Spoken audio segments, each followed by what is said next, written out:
मैं बताना चाहूँगा आप लोग को 43,000 कुछ क्यूसेक पानी छोड़ा गया है कोसी नदी में।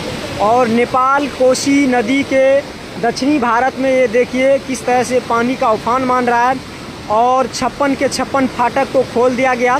और ये पहली बार देखिए किस तरह से लकड़ी इधर आप लोग को बीच चल रहा है और पानी का वेग देखिए किस तरह से चल रहा है। तो आप इस लाइव तस्वीर के माध्यम से जुड़िए और जो भी साथी इस लाइव वीडियो को देख रहे हैं शेयर करने का प्रयास करेंगे।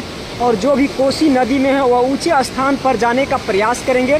और इस चैनल के माध्यम से हमें दृश्य दिखाने का प्रयास करें। देखिए लोगों का कितना भीड़ है, अभी भी यहाँ देखने के लिए लोग आते हैं कि क्या यह सच्चाई है कि क्या है। देखिए किस तरह से आप लोग लाइव तस्वीर के माध्यम से देख रहे हैं। 1 से लेकर 56 फाटक को सभी फाटक को खोल दिया गया है। जैसे कि मैं आपको बढ़ती हुई तस्वीर को दिखाने का प्रयास करते हैं। देखिए और पुल का जो पजावा है निचला स्तर का वह किस तरह से देखिए डूब चुका है।